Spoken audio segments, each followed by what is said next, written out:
بسم اللہ الرحمن الرحیم یا ایھا الذین آمنوا اتقوا اللہ وکونوا مع الصادقین۔ حضرات گرامی قدر، آج کی میری گفتگو کا مقصد شان حضرت داتا گنج بخش رحمۃ اللہ علیہ آپ کا کیا مقام ہے۔ جیسا کہ میں نے آپ کو بتایا کہ داتا ہندی کا لفظ ہے، گنج اور بخش یہ فارسی کا لفظ ہے۔ داتا کا معنی ہے دینے والا، گنج کا معنی ہے خزانہ تقسیم کرنے والا۔ حضور داتا صاحب رحمۃ اللہ علیہ جب لاہور کے اندر تشریف لائے تو آپ نے سب سے پہلے اس جگہ پر مسجد تیار کی۔ یہ صوفیاء اور فقراء کا ایک شیوا ہے۔ جہاں ان کی خانقاہ ہوگی وہاں درس اور مسجد بھی ہوگی، کیونکہ ان کا آنے کا مقصد اللہ کی مخلوق کی بھلائی، اللہ کی مخلوق کی رہنمائی اور اللہ کے بندوں سے پیار۔ آپ نے دیکھا کہ صوفیاء کے دروازے پر کوئی بھی آئے، چاہے کوئی مسلمان ہو چاہے کوئی غیر مسلم ہو، آج تک تاریخ میں کسی صوفی نے کسی سے یہ نہیں پوچھا کہ تمہارا مذہب اور مسلک کیا ہے، کیونکہ صوفی جو ہوتا ہے اس کا دل اور من جو ہے اس کے اندر رب کا بسیرا ہوتا ہے، اور جو رب کا پیغام دیتا ہے وہ رب العالمین کے حکم کی تعمیل اور اس کے ہر قول اور فعل کی تکمیل کے لیے وہ کوشاں ہوتا ہے۔ حضرت داتا گنج بخش رحمۃ اللہ علیہ کے مزار پہ آپ دیکھ لیں، چاہے کسی بھی مسلک سے کسی کا تعلق ہے، وہ حضور داتا صاحب کے مزار پر کھڑا ہوا ہے، وہ دعا مانگ رہا ہے، کیونکہ یہ جو مزار ہوتے ہیں یہ کسی کی وراثت نہیں ہوتے، یہ اللہ کی مخلوق کا حصہ ہے۔ حضرت داتا صاحب رحمۃ اللہ علیہ جب تشریف لائے تو آپ نے سب سے پہلے یہاں مسجد بنوائی،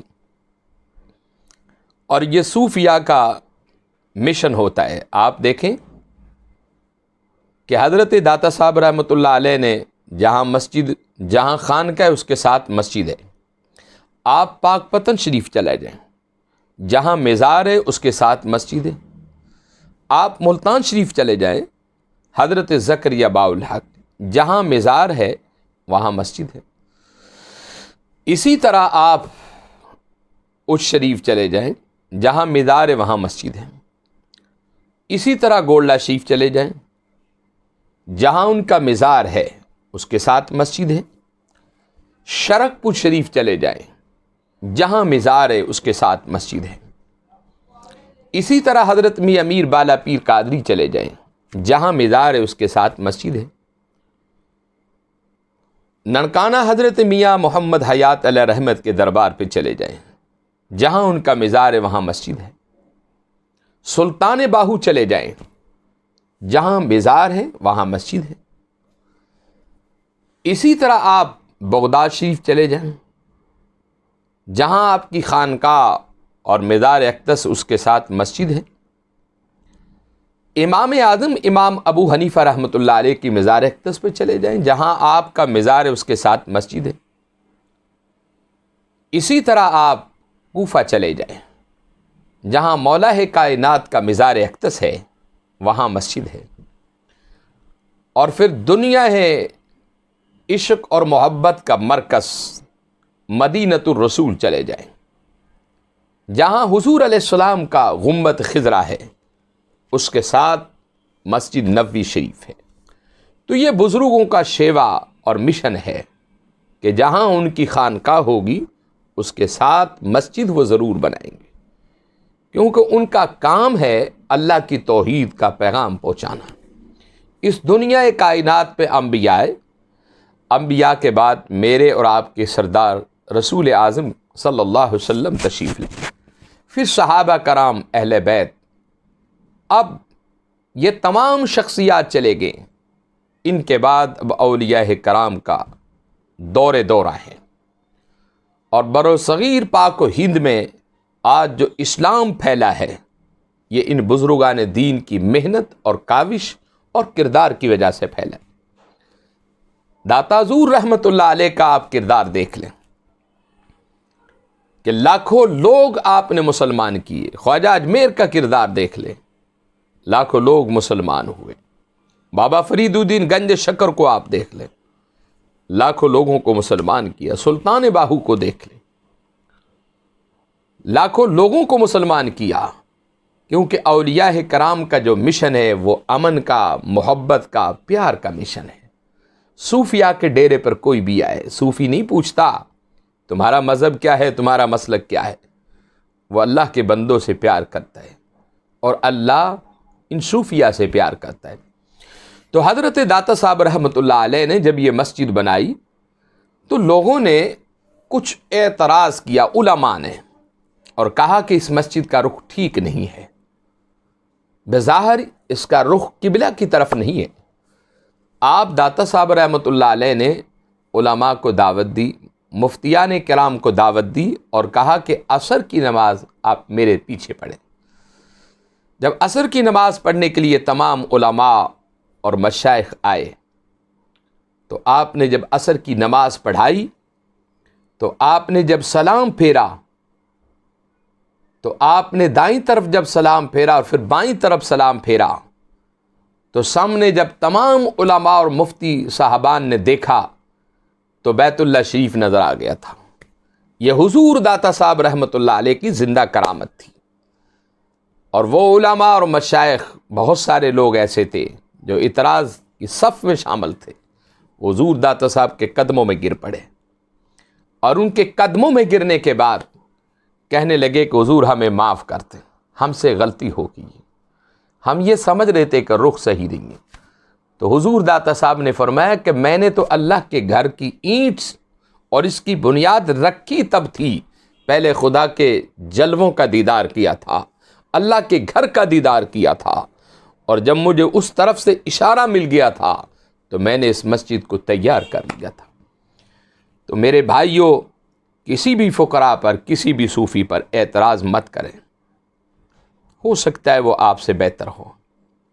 تو آج حضور داتا صاحب رحمۃ اللہ علیہ کا ہمیں بہت بڑا فخر ہے، پوری دنیا میں حضور داتا صاحب کے ماننے والے۔ آپ نے دیکھا کہ 1965 کی جو جنگ ہوئی تھی، ہندو بنیا ان کی کوشش تھی کہ ہم کسی طرح دریائے راوی کا جو پل ہے اسے ختم کر دیں۔ کم و بیش 100 مرتبہ انہوں نے وار کیا، 100 بم گرائے، اور ہندو بنیا جب وہ گرفتار ہوئے، وہ کہتے ہیں کہ جب ہم بم یہاں گراتے تھے کہ لاہور سے تعلق اور رابطہ منقطع ہو جائے دوسرے شہروں سے اور لاہور کا، تو ہندو بنیا کہتے ہیں کہ ایک بزرگ سفید داڑھی والے اور سبز لباس والے وہ یوں ہاتھ کرتے تھے اور وہ ہمارے جو بم تھے وہ نکارہ ہو جاتے۔ یہ 1965 میں بہت سارے اخبارات نے لکھا، بہت سارے کالم نگاروں نے لکھا، اور جب اس کی تحقیق کی گئی تو حضور داتا صاحب رحمۃ اللہ علیہ تھے کہ وہ اپنے شہر کے لوگوں کو مٹوانا نہیں چاہتے تھے۔ آج جو لوگ داتا صاحب کے شہر اور وطن اور دیس میں رہتے، اللہ کی قسم انہیں فخر حاصل ہونا چاہیے۔ میں ایک بزرگ کے بارے میں کسی کا نام نہیں لینا چاہتا، میرے ایک ساتھی تھے، انہوں نے لاہور میں ڈیرا لگایا، 8 سال رہے، 8 سالوں کے بعد ان کا جو ڈیرا تھا وہ ختم ہو گیا۔ وہ کس وجہ سے ہوا وہ میرا اللہ بہتر جانتا ہے۔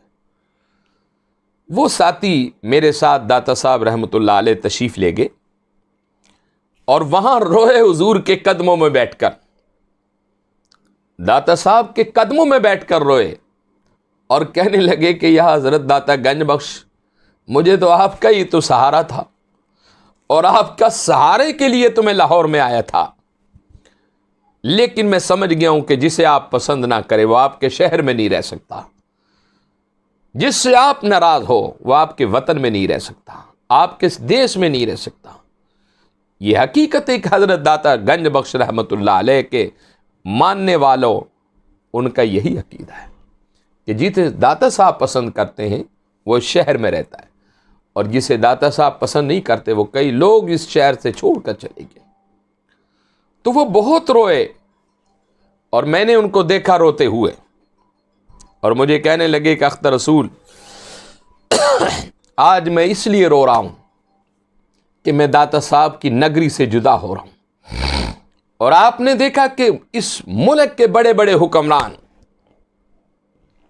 جب بھی شہر میں آتے ہیں تو حضرت داتا صاحب کو سلام کرتے ہیں۔ انہیں کیا ملتا ہے آپ ان سے پوچھیں، اور سارے لوگ اعتراض کرتے ہیں کیا ملتا ہے، کیوں جاتے ہیں؟ لیکن ہم یہ کہتے ہیں کہ یہ بتاؤ کہ ملتا کیا نہیں ہے؟ سب کچھ ملتا ہے، یہ اللہ کے برگزیدہ بندے ہیں، ان کے دربار سے، ان کے آستانے سے سب کچھ ملتا ہے، لیکن مانگنے کا ڈھنگ ہونا چاہیے، اور ڈھنگ سیکھنا ہے تو وہ حضرت بابا فرید الدین گنج شکر سے سیکھیں کہ آپ نے ضلع کچہری کے اندر، ایس ایس پی آفس کے اندر آپ کا ایک چلہ گاہ ہے جس کو ہم فرید ٹبہ کہتے ہیں۔ حضرت بابا فرید الدین گنج شکر رحمۃ اللہ علیہ آپ اس ٹبے پر تشریف لائے اور بیٹھ گئے، رات کی تنہائیوں میں اپنے یار کو ملنے جاتے، اپنے داتا صاحب کو ملنے جاتے، اور جب داتا حضور کو ملنے کے لیے جاتے تو آپ چل کر نہ جاتے بلکہ گھٹنوں کے بل چلتے، گھٹنوں کے بل چلتے۔ اور جب کسی نے پوچھا یا فرید ایسا کیوں؟ فرمایا کہ میرا یار لیٹا ہوا ہے، اور کہیں یہ نہ ہو کہ میرا قدم میرے یار کے چہرے سے اونچا ہو جائے، اور یہ بے ادبی میں شامل ہوگا۔ طریقت اسی کو کہتے ہیں۔ شریعت کا معنی تو شریعت پر چلنا، شریعت کا مطلب اور مقصد یہ ہے کہ شریعت محمدی کو اپنانا، اور طریقت جو ہے وہ ایک ادب کا نام ہے کہ شریعت نے جو طریقے ہمیں بتائے ہیں اس پر چلنا ہی طریقت ہے۔ تو حضرت بابا فرید الدین گنج شکر رحمۃ اللہ علیہ آپ ہمیشہ داتا صاحب کو جب بھی ملنے جاتے، آپ پیروں کے بل نہ چلتے، گھٹنوں کے بل چلتے۔ یہ ہے اللہ کے ولیوں کا ادب۔ آج بھی ضرورت ہے ہم جب بھی کسی فقراء کے دربار پہ جائیں تو ادب اور احترام کے ساتھ جائیں۔ حضرت امام شافعی رحمۃ اللہ علیہ بہت بڑے امام گزرے۔ آپ کہتے کہ مجھے جب بھی زندگی میں کوئی مشکل آتی، کوئی پریشانی آتی، تو میں دربار حضرت امام اعظم امام ابو حنیفہ رحمۃ اللہ علیہ پہ جاتا اور انہیں سلام کرتا، ان کے مزار اقدس کو، اور سلام کرنے کے بعد وہاں نوافل پڑھتا۔ آپ فرماتی ہیں کہ میرے عبادت اور ریاضت ختم ہونے سے پہلے میری مراد پوری ہو جاتی۔ یہ امام شافعی فرماتے ہیں، آپ ان کی سیرت اٹھا کر دیکھ لیں۔ اس سے ثابت یہ ہوتا ہے کہ زندگی میں کوئی مشکل وقت آئے، اللہ کے ولیوں کے درباروں پہ جاؤ، اللہ کے نیک بندوں کے مزاروں پر جاؤ، حضور داتا صاحب کے قدموں میں جاؤ، وہاں وضو کرو، کھڑے ہو کر بیٹھ کر فاتحہ خوانی کرو۔ قبر کو چومنا، قبر کو سجدہ کرنا اور قبر کو طواف کرنا شریعت محمدیہ میں اس کی ہرگز اجازت نہیں ہے۔ آج جو لوگ یہ کام کرتے ہیں وہ شریعت سے ناواقف ہیں۔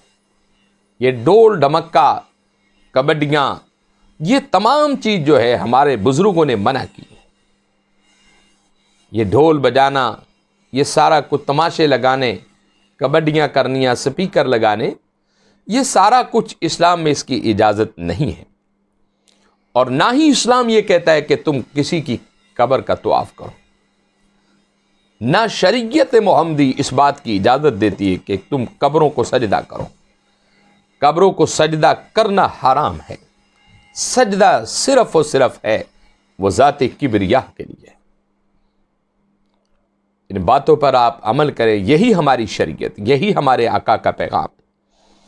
تو میں عرض یہ کر رہا تھا کہ حضرت امام شافعی رحمۃ اللہ علیہ آپ فرماتے ہیں کہ مجھے جب بھی زندگی میں کوئی مشکل وقت آیا تو میں امام اعظم کے مزار پر جا کر میں نے نوافل پڑھے، میری مشکل حل ہو جاتی۔ اور آج بھی پوری دنیا کو میں ایک پیغام دینا چاہتا ہوں، آپ کسی بھی مشکل میں ہیں، 40 جمعراتیں یا 40 دن ارادہ کر کے، نیت کر کے داتا صاحب کے قدموں میں جائیں، انشاءاللہ آپ کی مراد پوری ہوگی۔ اور ایک مرتبہ حضرت داتا گنج بخش رحمۃ اللہ علیہ آپ فرماتے کہ میں نے حضور علیہ السلام کا دیدار کیا، بنی شیبہ کے دروازے سے گزر رہے تھے حضور، یہ دروازہ مکہ المکرمہ میں، اور آقا علیہ السلام کی گود میں ایک بچہ نما کو ساتھی تھا، تو میں نے حضور کو سلام کیا اور کہا کہ یا رسول اللہ صلی اللہ علیہ وسلم، یہ کون ہے جسے آپ اتنا پیار کر رہے ہیں؟ حضور علیہ السلام نے فرمایا کہ میری امت کا امام ہے، اس کا نام امام اعظم امام ابو حنیفہ رحمۃ اللہ علیہ ہے۔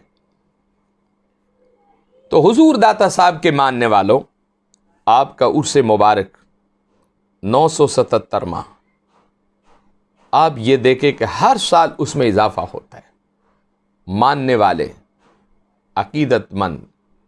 اور آج یہاں گجر برادری بھی آپ دیکھتے ہیں کہ وہ دور و دراز سے بھی وہ ٹانگوں میں، گاڑیوں میں، کھوتی ریڑیوں پہ مختلف طریقے سے وہ داتا صاحب کے قدموں میں دودھ لے کر آ رہے ہیں۔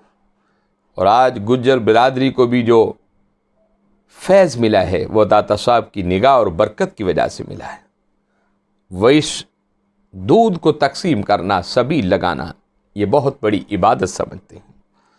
تو اللہ رب العزت کے حضور میں دعا ہے کہ خالق کائنات ہمیں داتا صاحب جیسی ہستیاں، ان کے نقش قدم پر چلنے کی توفیق دے۔ آپ نے دیکھا کہ داتا صاحب رحمۃ اللہ علیہ کا مزار اقدس، رات کو آپ شہر لاہور کا وزٹ کریں، کئی سڑکیں ویران ہوتی ہیں، پر میرے داتا صاحب کی قبر اللہ کے قرآن سے آباد ہوتی ہے، کیونکہ خالق نے فرمایا کہ فاذکرونی اذکرکم، کہ تم میرا ذکر کرو میں تمہارا ذکر کروں گا۔ اور پھر ایسا اس نے ذکر کرایا، فرما دیا کہ لوگوں تم میرا دنیا میں میرا ذکر کر کے چلے جاؤ، تمہارے جانے کے بعد بھی لوگ تمہارا ذکر کریں گے۔ اور سلطان پاک فرماتے کہ سے کوہات مرشد وسے وچ حضور دسیوے ہو، اور ایسا مرشد ہو وے باہو جو لولو دے وچ وسے ہو۔ حضرت داتا گنج بخش رحمۃ اللہ علیہ کی 65 سالہ زندگی ہوئی۔ 400 ہجری میں آپ کی ولادت ہے، شہر افغانستان محلہ غزنی کے اندر، اور آپ کا وصال جو ہے وہ لاہور شہر میں ہے۔ جو یہ کہتے ہیں کہ داتا صاحب کا مزار یہاں نہیں ہے، وہ فضول بات کرتے ہیں۔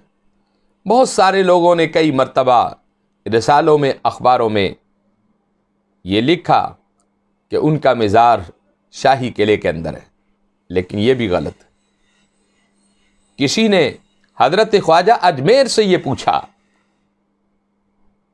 کہ آپ کا مزار کہاں ہے، اور خواجہ اجمیر کھڑے ہو کر ان کے مزار اقدس پر داتا صاحب سے مخاطب تھے اور کہہ رہے تھے کہ حضور بتائیں کہ آپ کا مزار کہاں ہے۔